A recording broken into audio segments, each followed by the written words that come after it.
Pessoal, novamente, boa tarde, boa noite a todos e todas aqui no nosso curso sobre avaliação de políticas e programas por meio de estudos de caso no governo federal. Tenho aqui a honra de receber o professor Arthur Bragança, que vai nos contar um pouquinho sobre uma avaliação ex ante realizada pelo Núcleo de Avaliação de Políticas Climáticas da PUC-Rio, o Climate Policy Initiative, essa pesquisa intitulada Os Impactos Ambientais da Ferrogrão, uma avaliação ex ante dos riscos de desmatamento. Então, Arthur, novamente, muito obrigado, um privilégio ter você aqui conosco. Queria que você se apresentasse rapidamente, e que a gente começasse aqui com uma descrição aí, mais geral sobre o que é esse projeto da Ferrogrão, né? Um projeto aí robusto, que é parte de uma agenda maior de infraestrutura no governo federal, e que você contasse um pouquinho por que uma avaliação ex ante desse projeto e como é que vocês desenvolveram isso. Tá, joia. Obrigado, Luiz. Bom, me apresentar rapidamente, né? Eu sou economista, eu tenho um doutorado pela PUC do Rio em economia e eu atualmente sou coordenador de avaliação de políticas públicas no Núcleo de Avaliação de Políticas Climáticas da PUC Rio, né? Também chamado de Climate Policy Initiative, tá? E a gente lá no CPI, né, que a gente fala, do Climate Policy Initiative, a gente faz acho que o grosso do nosso trabalho é fazer avaliação de política pública, quase sempre focada em avaliação ex post, ou seja, você olha para uma política pública que aconteceu, você avalia essa política pública, e você vê quais foram os resultados e quais lições tem para melhorar essa política. Nesse caso específico do projeto da Ferrogrão, a gente fez uma avaliação ex ante e eu acho que é legal de contar para vocês o que é essa avaliação e quais são os desafios de fazer um tipo de avaliação dessa, né?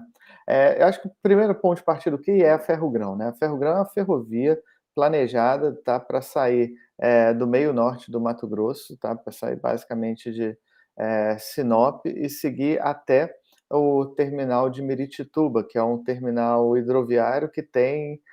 Miritituba é um distrito do município de Itaituba, no Pará. Então, basicamente, ela vai sair do Mato Grosso, vai cruzar grande parte do sudoeste do Pará e vai chegar ali nesse porto. E a ideia é que, construindo essa ferrovia, você vai melhorar a logística dos produtores de soja que estão localizados no Mato Grosso. Hoje, grande parte da produção ali, e essa região de Sinop, Lucas do Rio Verde, municípios no redor, tem uma produção muito grande de soja, e grande parte da produção hoje é escoada pelo Porto de Santos, então tem que descer até Santos, caminhão, trem, e, e a parte que vai pelo norte, ela vai pela BR-163, que recentemente ela terminou de ser pavimentada, mas que até muito recentemente ela tem um tráfego muito ruim na época da safra, caminhões, etc. E aí era atoleiro e filas enormes de caminhões, então a ideia era melhorar essa logística, né? A nossa ideia aqui, assim, a gente tem uma agenda de trabalhar com infraestrutura sustentável, né, dentro lá do nosso centro de pesquisas, e a gente começou a trabalhar com o tema de tentar entender, olha, qual que é o risco ambiental desses grandes projetos de logística na Amazônia. E na medida que a gente começou a trabalhar, muitas vezes surgiu o tópico da Ferrogrão, que é hoje o maior projeto, é um projeto greenfield, então, assim, vai ser construído do zero, expectativa de atrair capital privado, e com uma expectativa muito grande que, mudando o modal de rodovias para ferrovias, eventualmente você tivesse um impacto menor sobre o meio ambiente quando você coloca essa infraestrutura, né? Porque, diferente da rodovia, onde você pode entrar em qualquer lugar, né, a ferrovia você só entra e sai em algumas estações específicas, né? Então, um pouco da nossa proposta foi fazer uma avaliação ex ante desses custos, desses riscos ambientais da Ferrogrão, né? E por que eu vou falar aqui só dos riscos ambientais? Porque, assim, genericamente, se você for fazer uma avaliação ex ante de um projeto, né, você vai fazer uma avaliação de todos os componentes do projeto. econômico, social, ambiental. Aqui a gente concentrou no componente ambiental um pouco pelo DNA do nosso centro de pesquisa, que é um centro de pesquisa que faz que trabalha com meio ambiente e desenvolvimento sustentável, mas também porque há um entendimento relativamente bem consolidado dos desafios de logística que esses produtores enfrentam. Então, assim, o ganho econômico, obviamente, sempre tem coisa para melhorar, mas era alguma coisa meio óbvia no caso. E o que não era tão óbvio do ponto de vista da política pública tá, mas e o risco ambiental? Esse risco ambiental é menor ou não? Então, o que a gente se propôs foi fazer essa avaliação do risco ambiental. Então, é uma avaliação, se vocês lerem o documento que a gente produziu, você vai ver que a gente não fala nenhum, esse projeto é bom, esse projeto é ruim. A gente simplesmente se concentra nesse componente do risco, que é um componente, eu acho que entra alguma coisa específica da avaliação ex ante. O que é importante da avaliação ex ante? É que ao projetar esses retornos, riscos, custos dos projetos, você consegue eventualmente mitigar esse risco, aumentar o retorno. Então, quando você vai ex post, você aprende o que aconteceu, né? Você faz uma avaliação e você eventualmente usa aquelas lições para melhorar a política pública. Ex ante é um exercício meio de colocar no papel, sob algumas hipóteses, o que são os custos e os benefícios de de uma determinada política pública, nesse caso aqui de um projeto de investimentos, tanto para orientar se você vai fazer ele, mas também assim, se já está decidido que você vai fazer ele, como que eu eventualmente diminuo esses custos, diminuo esses riscos, de forma que eu melhore o retorno para a sociedade desse projeto. Então, acho que é um pouco do que é diferente da avaliação ex ante, tem esse aspecto. E aí o que a gente faz ali, assim, a dificuldade de você fazer a avaliação ex ante é que você, assim, no jargão estatístico, quando você está fazendo avaliação ex post, você está olhando para o que aconteceu, você tem um conjunto de dados, e você vai fazer algum exercício que a gente chama de dentro da amostra, ou seja, você observou e você vai tentar extrair alguma informação sobre o impacto de uma política do que você observou. Quando você está fazendo o exercício ex ante, você ainda não observou nada, então você vai ter que pegar outras políticas parecidas, né, outras coisas precisas para extrapolar para esse exercício. Então, é um exercício que, naturalmente, envolve uma incerteza maior do que o exercício de avaliação ex post, tá? E aí, como que a gente muda, assim, como que a gente tratou essa incerteza no nosso contexto, né? O que a gente tem, no fundo desse trabalho, a gente tem um trabalho que é como se fosse uma avaliação ex post de melhorias de logística na região, na bacia, na Amazônia Legal, né, na bacia amazônica, ao longo de 30 anos. Então, a gente tem dados ao longo de 30 anos sobre cobertura vegetal, né, ou seja, desmatamento. A gente tem mais de 30 anos de dados sobre a infraestrutura de transportes. E a partir disso, a gente faz uma modelagem que permite a gente relacionar como que mudanças na infraestrutura de transportes, né, elas mapeiam em métricas de acessibilidade das regiões, né? E como essas métricas de acessibilidade afetam a dinâmica de uso do solo, em particular o desmatamento, que é o que a gente está interessado. Então, a gente tem essa relação estimada no fundo, né? E aí o que a gente faz para fazer essa avaliação ex ante, a gente basicamente, e a gente tem uma malha lá, né, de transportes, com diferentes modais, etc. Então, literalmente, o exercício que a gente faz aqui é colocar a ferrogrão nessa malha de transportes, dado isso, ver como que ela vai mudar os custos de transportes entre as diferentes regiões do país, em particular, o custo de transporte mais relevante aqui é o custo de sair de algum lugar do Mato Grosso para um porto, né? Acho que esse é o principal custo. E aí a gente vê, olha, uma vez que teve esse choque em custos de transporte, como que isso vai mapear? Em acessibilidade.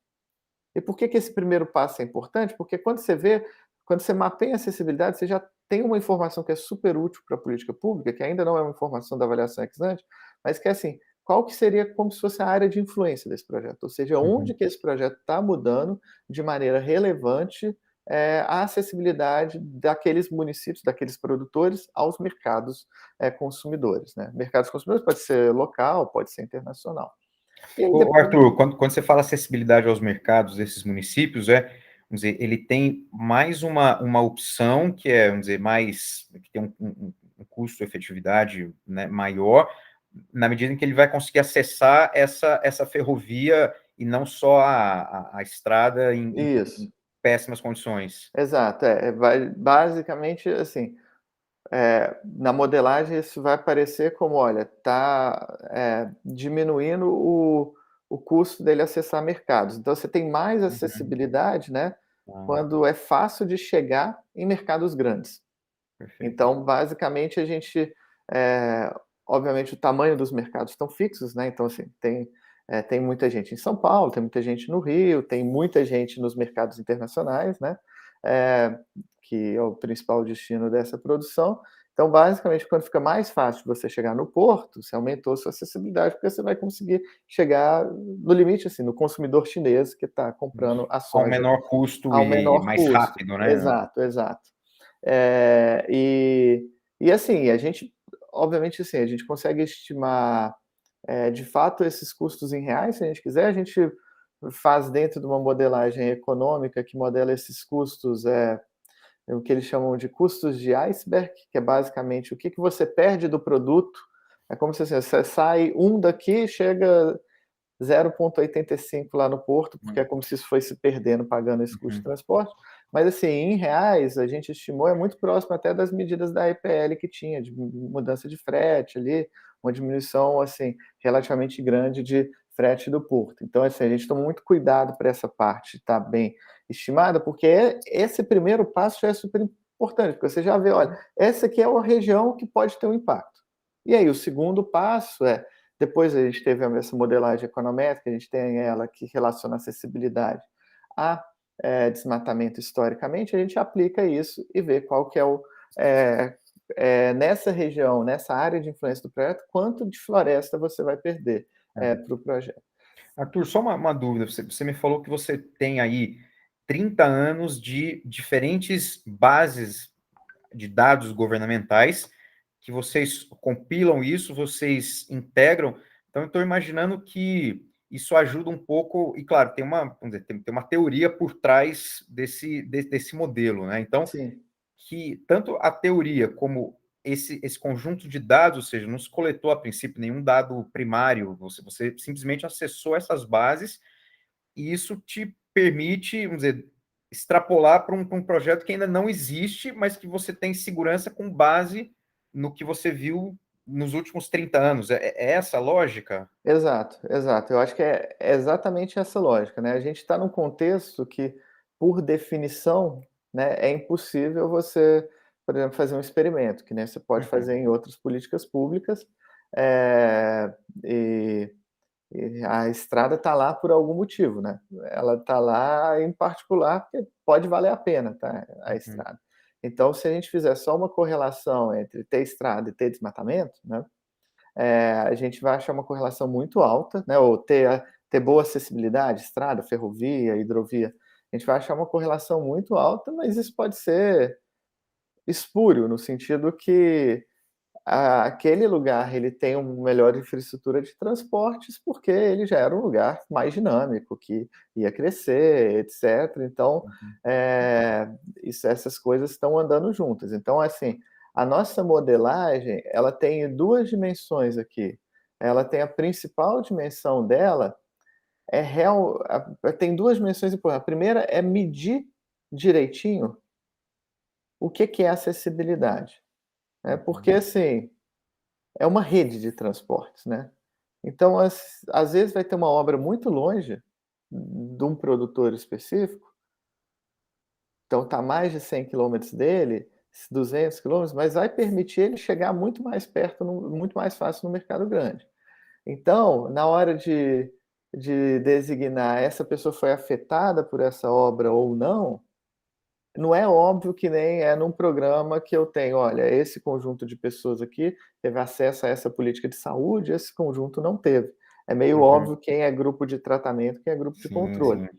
né. Então, nesse caso não é. Então, assim, o grande tem um esforço de modelagem que é realmente definir qual que é a métrica que a gente mede, ou seja, como que você mapeia, esses fretes, né, esses custos de transporte para diferentes lugares, numa métrica que ela está me contando, olha, esse cara tem mais ou menos acessibilidade, seria o equivalente numa avaliação de política do que essa pessoa está no grupo de tratamento, né? Essa pessoa não está no grupo de controle. Então, esse é o primeiro, acho que assim, esse é o primeiro objetivo desse nosso exercício, é fazer isso. O segundo objetivo é realmente limpar como não é um desenho experimental, né, que a gente tem nesses 30 anos de dados, não é que a gente está avaliando um experimento para fazer a avaliação ex ante de outro programa que vai ser, digamos, aquele experimento em escala, alguma outra coisa, que seriam outros exemplos interessantes de avaliação ex ante. Mas não, aqui a gente tem o problema simplesmente de estimar o efeito de melhorias de custo de transporte, né, no desmatamentos, limpando da correlações puras. Então a gente vai ter um exercício em que a gente vai tentar fazer o que se chama de variável instrumental, que é basicamente tentar usar um componente dessas mudanças de custo de transporte, que é um componente meio exógeno, dado por coisas que não são afetadas pelas características dos locais. Ou te dar um exemplo, sei lá, da maneira como a gente trata. Eventualmente, se eu estou em Sinop ali, né, que é um município muito dinâmico, no meio norte do Mato Grosso, eventualmente o fato de uma estrada passar um pouco mais perto de Sinop, um pouco mais distante de Sinop, isso está sendo influenciado pelo dinamismo de Sinop, né? Se Sinop não fosse um lugar dinâmico, talvez a BR-163 estivesse muito mais longe, mas ela está ali porque é um lugar dinâmico, talvez tivesse menos obras de infraestrutura naquele entorno, etc. Então, aquela variação, assim, de melhorias de acesso a transporte que estão ocorrendo por conta de coisas que ocorrem no entorno de Sinop, eventualmente está contaminada pelo fato de Sinop ser dinâmico. Mas, eventualmente, uma coisa que está acontecendo lá no Mato Grosso do Sul, uma melhoria de infraestrutura ali, que está facilitando os produtores de Sinop tirarem escoar a produção por Santos, não foi decidida por conta de Sinop. Então, aquilo é exógeno. Então, a gente tenta tirar esse componente exógeno da nossa medida para estimar essa relação. Então, assim, é um exercício difícil, que envolve muita incerteza, né? E a gente tenta reconhecer isso ao longo do processo, mas é um exercício que tem desses dois desafios, né? Que é um caso de transportes, que é uma área difícil de fazer avaliação, né? Que é esse desafio de medir exatamente o que é o tratamento, né? Ou seja, se eu construir uma estrada, quem foi tratado por essa estrada, né? E por isso que eu falo, só ter esse mapa mostrando, por exemplo, se eu construir a Ferrogrão, esses municípios aqui vão ser os municípios beneficiados, já é um ganho legal do trabalho. E o segundo passo é realmente estimar essa relação entre essas obras e o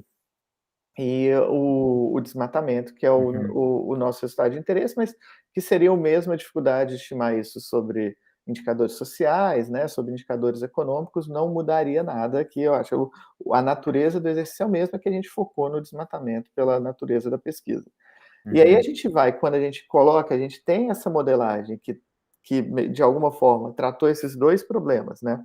Esse problema de definir assim, o que é um choque na infraestrutura de transportes, né? Ou seja, quando eu construo uma estrada, quem que é mais afetado, quem que é menos afetado, e depois assim, como que eu mapeio esse choque de maneira causal, né? Ou seja, a relação de causa e efeito entre esse choque e e o desmatamento. Uma vez que a gente faz isso, a gente consegue colocar um projeto novo no mapa, mapear quem ele vai afetar e mapear qual que é o desmatamento que ele vai causar. E aí é curioso que quando a gente fez isso, né, a gente partiu de uma postura muito agnóstica sobre esse processo, porque, de fato, uma característica das ferrovias é que você tem esse acesso é mais limitado nos pontos onde tem as estações. E o desenho do projeto da Ferrogrão é um desenho que limita, que prevê só 2 estações. As 2 no estado do Mato Grosso ainda. Então, um pouco do argumento ambiental em prol desse projeto é falar: olha, o efeito desse projeto vai ser pequeno, porque você não vai ter o que é considerado um grande risco das rodovias numa área de floresta tipo a Amazônia, que é essa possibilidade de entrar e sair, que vai gerando várias pequenas rodovias próximas, que é o que eles chamam de espinhas de peixe, né? Então, o pessoal olhava para isso e falava: "O efeito aqui vai ser muito pequeno por conta dessa característica diferente desse projeto", né. Por outro lado, na hora que a gente colocou na modelagem, a gente descobriu que, de fato, quando a gente coloca lá o modelo, não tem nenhum efeito na nossa modelagem onde não tem estação, porque ali não tem como entrar e sair, é basicamente como se fosse um minérioduto, né, como se fosse assim, não tem a infraestrutura pode ter o impacto da construção dela, né, pode ter um impacto sobre passagem de fauna, mas o impacto sobre cobertura vegetal não existe, né. Uhum, Eh mas, por outro lado, como a ferrovia ela é muito custo efetiva para você usar ela, apesar de você não ter essa característica de espinha de peixe, você tem quase uma característica como se fosse, assim, uma árvore com a raiz dela embaixo, que lá perto das estações você tem todo um entorno relativamente grande, chegando a municípios mais de 200 quilômetros, locais mais de 200 quilômetros da ferrovia, que a melhoria de custo de transporte está induzindo desmatamento. E eu acho que esse é o principal, do ponto de vista qualitativo, é o principal achado desse estudo, que é uma coisa que eu acho que muda um pouco a conversa sobre esses projetos. Que de fato a ferrovia não tem essa característica da espinha de peixe, mas se você projeta o impacto dela, ela ainda assim vai ter um impacto relevante sobre o desmatamento, porque como eh, ela é muito eficiente, né, do ponto de vista de transporte, né, você uhum. consegue transportar fácil a carga pela ferrovia. As regiões que estão próximas da estação, elas recebem um grande choque de redução de custo de transporte, e esse choque acaba estimulando um pouco do desmatamento, né. Só uma dúvida, para tentar entender, e eu não sou economista, não sou estatístico, mas porque, assim, em termos de relação, para mim, soa razoável imaginar que, olha, uma nova ferrovia que reduza custos de transporte, de logística, provavelmente vai influenciar mais desmatamento na medida em que o produtor vai ter incentivo para produzir mais, porque ele sabe que tem garantia de escoar a produção a um custo razoável, ele tem mercado consumidor já garantido, mas em termos de modelo, né, e aí vocês chegam a uma estimativa de desmatamento, como é que eu, vamos dizer, como é que eu vamos dizer, numerifico essa relação que é razoável do ponto de vista qualitativo, mas como é que, em termos de modelo, eu digo, olha, a ferrovia gera desmatamento e esse desmatamento é de tanto, no cálculo, né? Ainda que conservador, ainda que com incerteza. Sim. Então, acho que exatamente, né, o processo econômico por trás da nossa modelagem é exatamente esse. O produtor, ele enxerga um custo de transporte menor, e aí ele vai e aí uma vez que ele enxerga esse custo de transporte menor, ele vai decidir produzir em uma área adicional, vai abrir uma área adicional, vai Uhum, aumentar a demanda dele por terra e isso vai bater em mais desmatamento, né. Então o que a gente faz no termos da modelagem é que é um exercício de tentar ser parcimonioso, é que ao uhum, invés de você modelar como que o custo de transporte afeta a lucratividade, como a lucratividade vai afetar a decisão do produtor de usar terra, como a decisão de usar terra vai afetar o desmatamento, você tenta ver como que o custo de transporte afeta o desmatamento.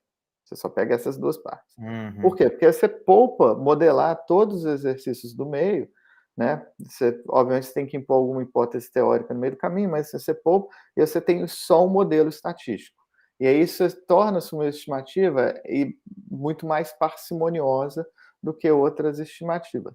Mas aqui eu acho que é importante para todo mundo que estiver fazendo o curso entender que, assim, essa é uma abordagem de fazer isso, uhum, tá. uhum, Que é uma abordagem particularmente, que tem muita entrada entre economistas e, principalmente recentemente, tem tido muita entrada entre pessoas que trabalham com modelos de economias regionais, comércio interregional, economia do meio ambiente e desenvolvimento econômico, mas que existem outras modelagens em que eles vão tentar fazer avaliação ex ante assim, olha, eu vou fazer um grande modelo que tem vários parâmetros, que tem assim, como que o custo de transporte afeta o lucro, como que o lucro afeta isso, mas no fundo você está sempre modelando essa relação. Aí é uma Claro, escolha de modelagem de claro. como você faz, né? Uma vez que você tem essa relação, né, modelada, custo de transporte no desmatamento, né? O que que isso é o que a gente faz com os dados pregressos, né, com os dados existentes, né? Ou seja, essa parte aqui é como se a gente estivesse fazendo avaliação ex post de melhorias de custo de transporte. Agora, quando a gente vai para a parte ex ante, o que que é a parte nova? É antes do custo de transporte, você está colocando na malha uma ferrovia nova. E aí você está mudando o custo de transporte. Uhum. E aí, uma vez que você estimou essa relação, quando mudou o custo de transporte, você sabe quanto que vai mudar o desmatamento.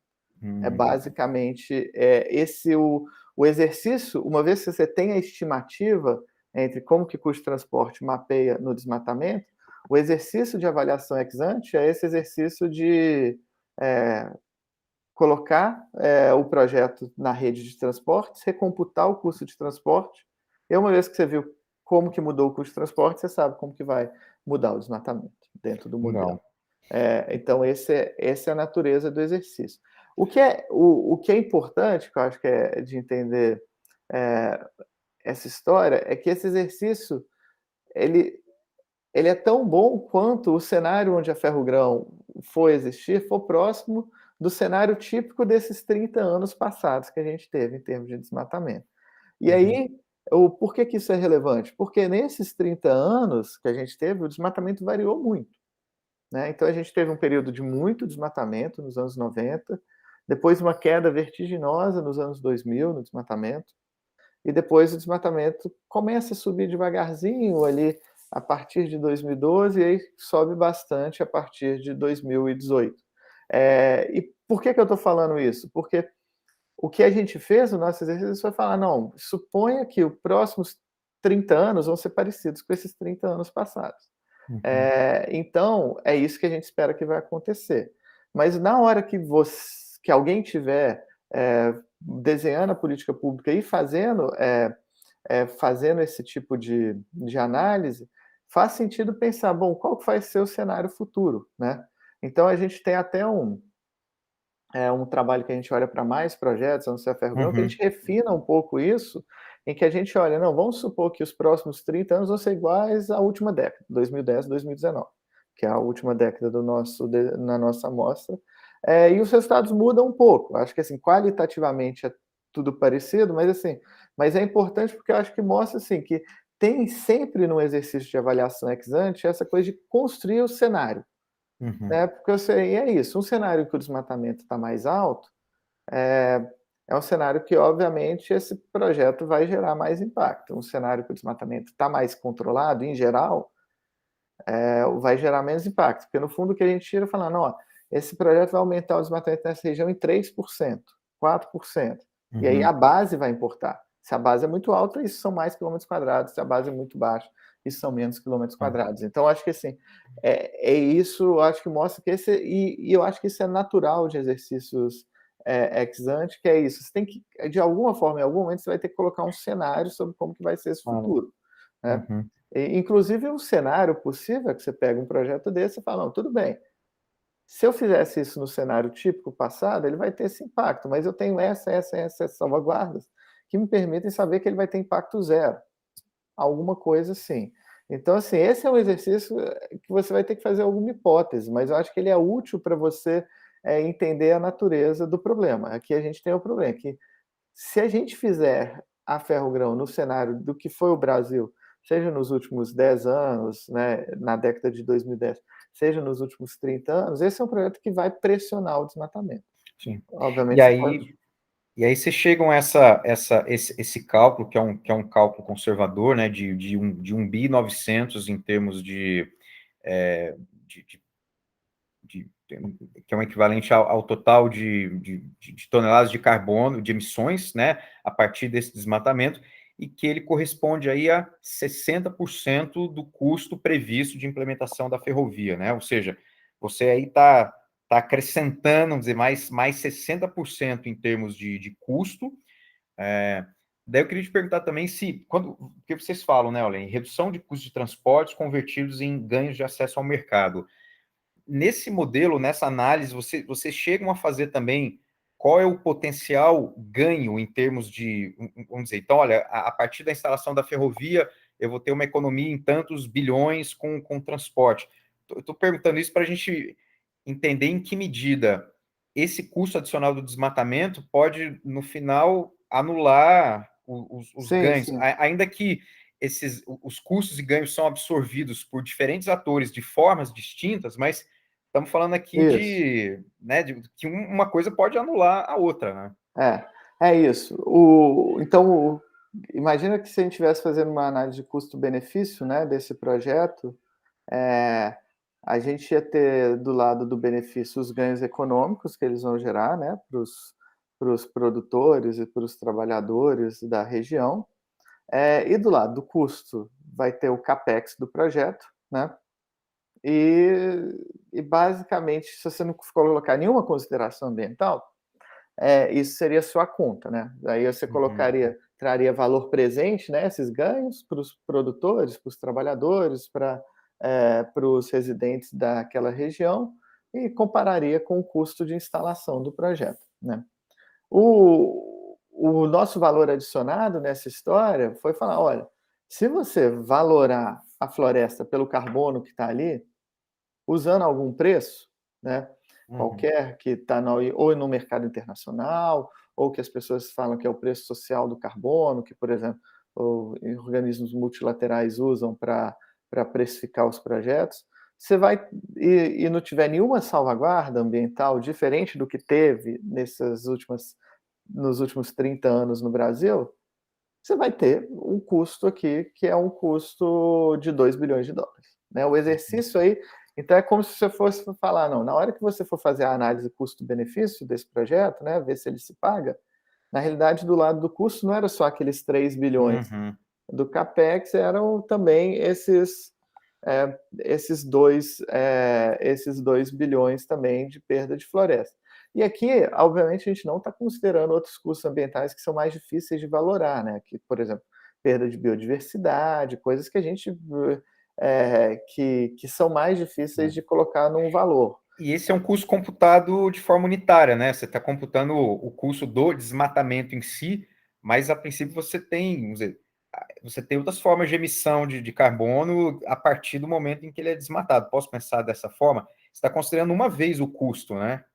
É porque na realidade, né, como que a gente computa, porque a floresta ela está, então assim, é um pouco de contabilidade. A floresta ela armazena uma quantidade de Ah, carbono e na hora que uhum, você desmata, isso sai de uma vez só. tá, Então é como se perfeito. isso fosse saísse de uma vez só. Obviamente que você pode falar, não, mas não é que aquela área está desmatada, ela pode estar mais sujeita, digamos, a queimadas, e queimada é uma coisa que também emite, mas a gente desconsidera. A gente está pensando Uhum.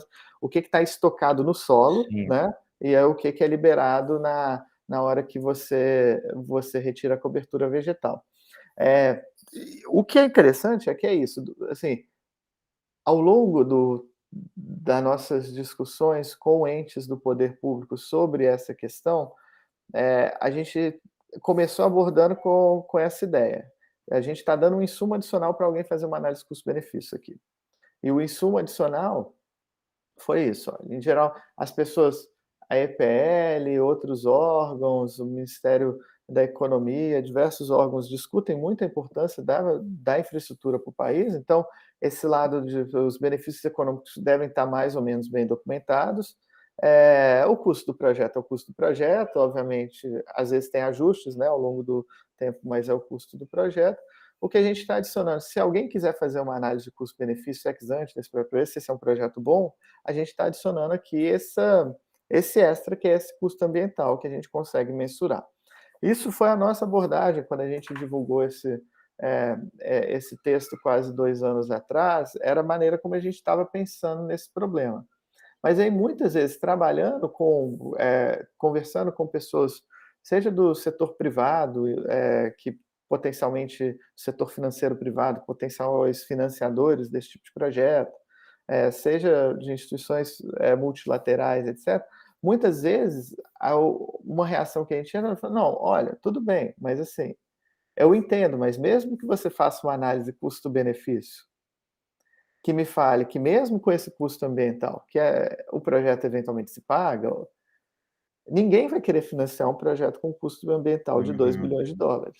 uhum, Então, talvez a abordagem que você tenha que fazer seja outra, seja falar: "Olha, aqui o que eu quero saber é, olha, quanto esse projeto tem esse desmatamento associado, quanto que custa para controlar esse desmatamento, para garantir que esse projeto tenha um desmatamento tão próximo de zero quanto possível", uhum, né. E a gente tem um conjunto de políticas, de projetos de uhum. restauro, de políticas eh de regularização fundiária, de proteção de terras públicas, que é onde acontece muito desmatamento, que a gente consegue algumas dessas políticas a gente consegue mapear quais são o custo de controlar o desmatamento. Então a gente tem um outro texto, que é como se fosse um follow-up desse texto da Ferrogrão, que a gente analisa, 4 casos de estudo, a Ferrogrão e mais 3 no estado do Pará, eh, olhando também para 3 projetos ferroviários, em que ali a gente não olha só para a gente olha para quanto que vale aquela floresta, né, se a gente computar, o preço, né, do carbono que está estocado ali, mas a gente também olha quanto que custaria para controlar aquele desmatamento. Uhum. Né. E aí a gente usa um valor, eh, e o que a gente sabe na Amazônia, eu acho que essa é o aprendizado desse segundo trabalho é muito nesse, que a gente descobriu que, assim, que na Amazônia, em geral, controlar o desmatamento é muito mais barato do que pagar o custo de emitir o carbono ali. Olha, só Então, esse achado, assim, que essas avaliações podem trazer né, já é fantástico em termos dessa agenda de preservação ambiental e de como é que você constrói narrativas diferentes com base em evidência sólida, né? exato, e eu acho que e a ideia, assim, aí, de novo, na hora de desenhar um projeto e de desenhar uma avaliação dessa, é sempre importante pensar isso. Se a gente quer pensar as questões ambientais como um custo, que eventualmente a sociedade, e aí nesse caso, né, o governo, como representante legítimo da sociedade, arbitrando,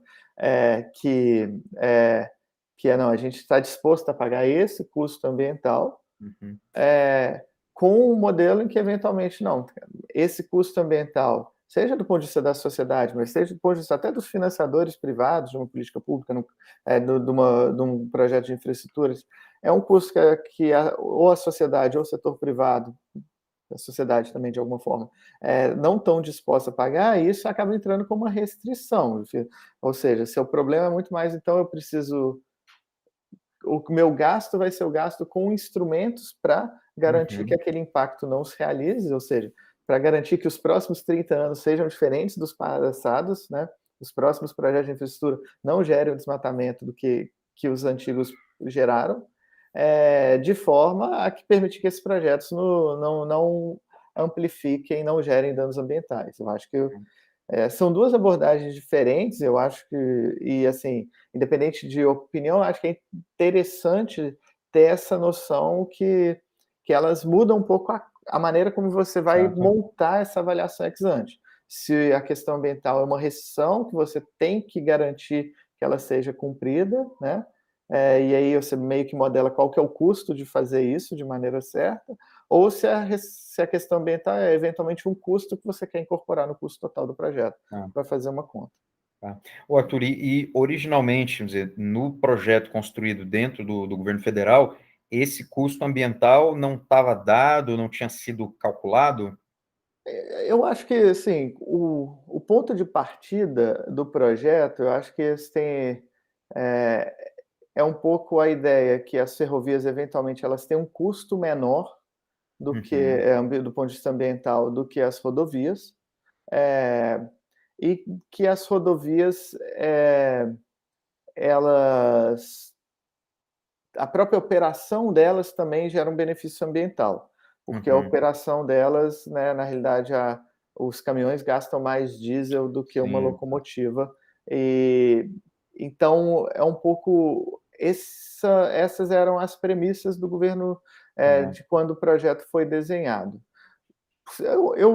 Eu acho que, assim, que não são premissas ruins, eu acho que o que a gente uhum, trouxe para a discussão aqui é falar: "Não, tudo bem, a gente não, eu acho que o Não está primeiro errado, não está a ruim. premissa não está errada. Talvez se você Aham, fizer uma rodovia com a mesma capacidade de tráfego que a ferrogrão, talvez você gere mais danos ambientais ainda. uhum, O A questão é que não dá para dizer que um projeto que nem a ferrogrão não tem custo ambiental nenhum. Ele tem e ele é quantificável, isso, eh é quantificável. eh, e e é um custo relacionado a que esse projeto ele vai induzir um pouco de desmatamento, né. Uhum, Eh, e eu acho que a segunda coisa que é interessante para trazer para projetos para esses grandes projetos de infraestrutura, é essa ideia que quando você está olhando para o custo ambiental desses projetos, muitas vezes em transporte você olha para, não, quanto que o carro emite versus o ônibus ou quanto né, o trem. E de fato é importante, mas eu acho que num contexto, por exemplo, que nem o contexto da Amazônia, muito mais importante que isso quantitativamente é quanto que esse projeto induz de desmatamento no seu entorno. Então, por exemplo, as estimativas de tanto de emissões que seriam poupadas fazendo fazendo esse projeto, trocando, né, a carga que vai de caminhão pela carga que vai de ferrovia, elas não dão nem 5% do custo de desmatar no entorno. Eh, e e a razão por trás disso é o fato que a floresta estoca uma quantidade de carbono enorme. Então, se você quiser levar a sério a questão, de emissões, você tem que considerar isso. E eu acho que essa, obviamente, assim, essa é uma discussão super interessante, com muitas ramificações, assim, eh, sim, da maneira como você até certifica ambientalmente projetos de infraestrutura, etc. Mas que é uma discussão importante claro. dos atores estarem cientes dela, eu Uhum. diria. Sim, porque é bacana que vocês não só evidenciam esse custo e não é uma estimativa, né, feita ao vento, né, existe uma base robusta para fazer isso.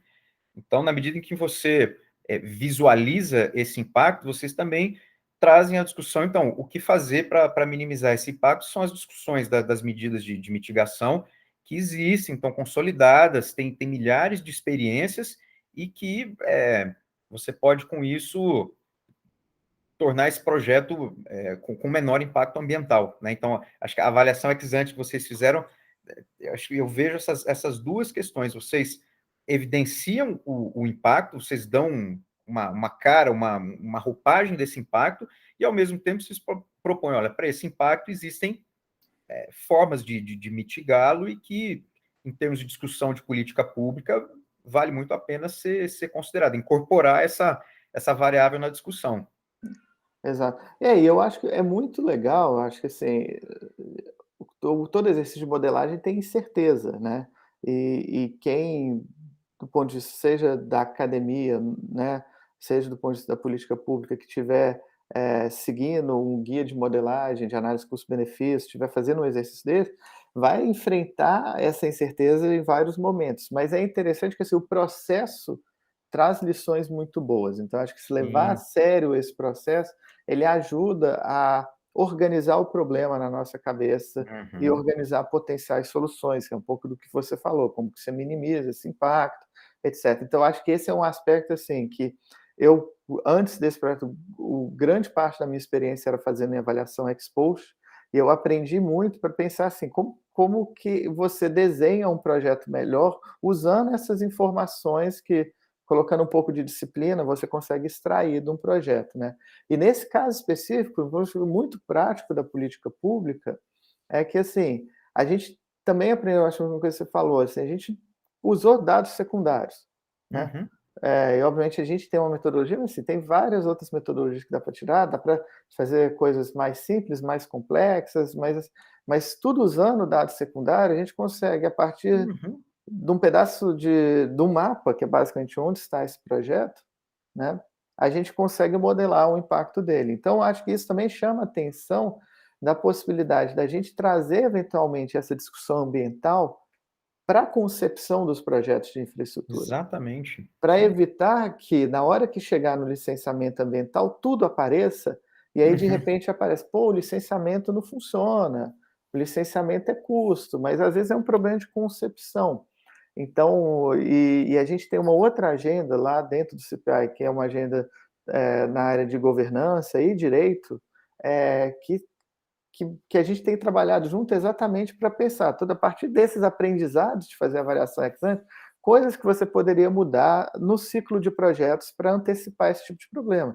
Porque se você Legal. tem essa avaliação lá no estudo de viabilidade, né, ou até antes dele, no planejamento, ajuda muito a gente pensar nesses problemas e já começar a construir as salvaguardas de forma que o projeto ele ande muito melhor lá na frente. E eu acho que isso é uma e assim, isso é um insumo que é muito importante, eu acho que para o setor público ter, trazer isso de antes, mesmo num setor que você tem expectativa de muito investimento privado, você está indo do modelo de concessão para um modelo de autorização, mas eu acho que assim, tem um papel quase de provisão de bens públicos, de organizar essa informação até para o setor privado falar: olha, esse é o procedimento, traz isso antes, até para o setor privado já conseguir mensurar os riscos que às vezes ele não consegue Claro, mensurar tão bem quanto o setor público, que está exposto a mais atores. Então, acho que assim, foi um aprendizado muito legal fazer isso, acho que bacana. por conta desses aspectos. Arthur, última questão aqui para a gente fechar. Nós vamos ver no curso também a avaliação de impacto lá do ABC Cerrado, né? Mas queria que você me dissesse, assim, muito brevemente, outras pesquisas em avaliação de políticas públicas que o CPI esteja fazendo hoje, ou que concluiu recentemente, só para a gente saber onde mais vocês estão Claro. explorando. Então, a gente tem uma área de agricultura, né, que a gente vai falar lá do ABC Cerrado, essa parte de infraestrutura, né, que a gente, que eu falei para vocês hoje, e aí que são as partes que eu toco, na realidade, Uhum. no centro de pesquisa. E aí eu tenho outras pesquisadoras, no caso, elas tocam outras agendas. Então a gente tem uma agenda muito consolidada de avaliação das políticas de combate ao desmatamento do governo federal. Então, as políticas que foram implementadas na década de 2000, tanto olhando para elas em conjunto, mas quanto olhando para cada componente delas. Então, política, sei lá, de dificultar acesso a crédito para quem desmata, política de comando e controle, realmente as inspeções, Uhum. vários aspectos, a política de municípios prioritários, que concentrou recursos em alguns municípios. Então, é uma agenda muito consolidada, com boas publicações acadêmicas, que é tocada por uma colega minha que chama Clarissa Gandur. E a gente também tem uma área que trabalha sobre crédito rural, e os impactos do crédito sobre a agricultura e sobre o desmatamento. E aí, olhando para todas as políticas de crédito do governo federal, trabalho muito próximo do Banco Central, então trabalhando com os dados super detalhados ao nível do contrato do Banco Central, que é tocado por uma colega minha que chama Priscila Souza. E a gente também tem uma parte de energia renovável, que é avaliar políticas na área de energia renovável. Trabalho muito próximo hoje com a EPE, tocado por uma outra colega minha que chama Amanda Schutze, tentando avaliar assim, como que padrões de energia renovável, como que diferentes políticas tal, elas estimulam ou melhoram, né, o, é, é, vamos dizer, comportamentos que poupam energia, e também um trabalho de entender um pouco o papel da Zona Franca de Manaus sobre a economia da região e também sobre